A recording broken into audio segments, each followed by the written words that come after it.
Fala galera, beleza?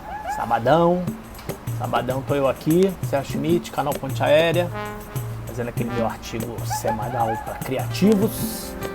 E hoje eu vou falar, a galera tem me perguntado muito, pô Sérgio, fala um pouquinho dessa tua parte de VFX, né, de Visual Effects ou efeitos visuais para cinema e coisa e tal. E aí eu falei, beleza, falar um pouquinho sobre isso, né? Um tema que eu particularmente curto muito. Então o pessoal tem muita curiosidade como é que eu comecei a fazer a parte de supervisão de efeito, direção de efeito. E rapidamente, né, eu montei minha produtora em 94, produtora de computação gráfica 3D. E nosso foco era sempre animação 3D, abertura de novela e coisa e tal. E em 97 para 98, eu conheci um diretor de cinema e ele dirigia muito vídeo institucional para mim, que é um grande amigo, Luiz Fernando Goulart. E eu perturbei muito o Luiz, falei, pô Luiz, dá pra gente fazer cinema no Brasil a partir de efeito, dá pra gente fazer efeito no Brasil, barará, bababá. E o Luiz, ele é do meio de cinema, né, e acabou que ele me ajudou nisso.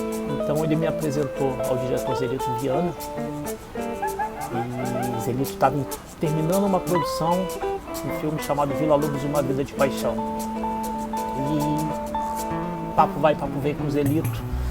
Expliquei para o Zelito como é que a gente trabalhava, ele foi lá conhecer a produtora, viu nossa estrutura, e ele gostou do papo, né? E aí o que aconteceu? A gente fechou o trabalho. A gente nunca tinha trabalhado para cinema, sabe? Eu tinha um time com mais, sei lá, 8, 10 pessoas e baita profissionais, sabe, a galerinha, porque a gente é de uma geração autodidata, né? A nossa geração é uma geração que não tinha como você ficar estudando, não tinha internet, não tinha essa coisa de tinha o Google da gente sair buscando informação, pesquisando. A gente pesquisava era livro e troca de conhecimento. Então a teoria de como dirigir um efeito e como finalizar um efeito depois na pós-produção, a gente tinha.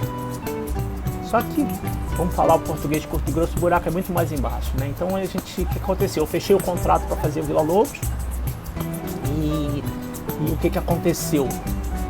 A gente foi dirigir uma cena que basicamente era uma duplicação de crianças na arquibancada, no estádio de futebol. E na última cena do filme, quer dizer, não é a última, mas tipo, é a cena mais importante do filme, tinha como era em relação ao Vila Lobos, o Vila Lobos estava fazendo um concerto para crianças, e essas crianças seguravam balões infláveis, né, bola de bexiga, né, bola de gás, e elas faziam um formato da bandeira do Brasil.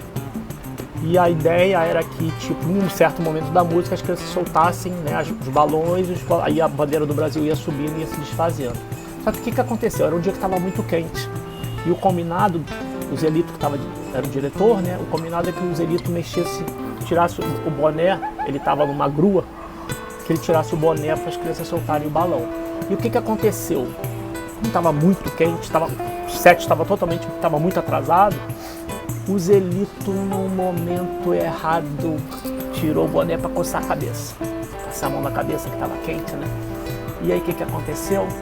Uma parte dos garotos começaram a soltar balão, outros não soltavam, uma confusão do cacete. A sorte é que a gente estava com 3 câmeras e uma das câmeras estava em cima do prédio da frente, que era o Valtinho Carvalho.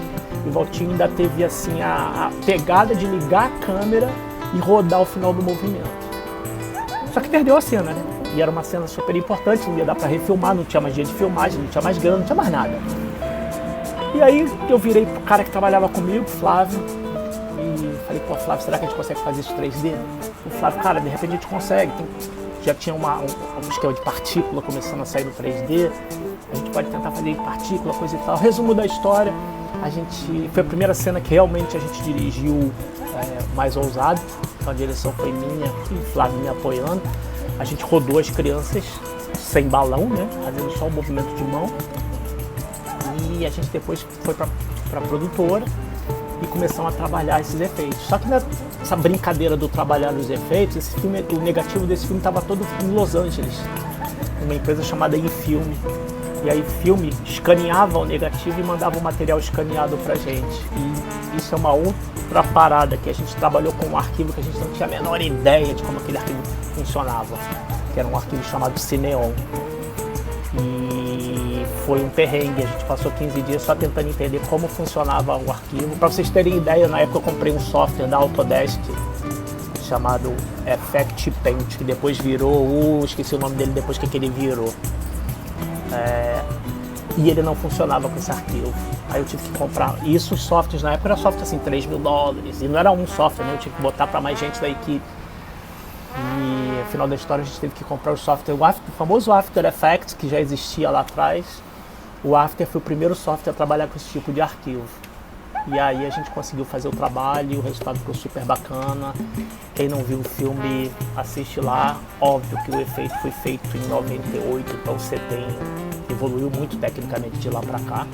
Mas foi a primeira experiência. Dali vieram eu dirigi mais 20 e tantos filmes a parte de efeito. E é isso. Só um papinho diferente hoje pra variar um pouco. Valeu, galera. Bom fim de semana. Se cuidem.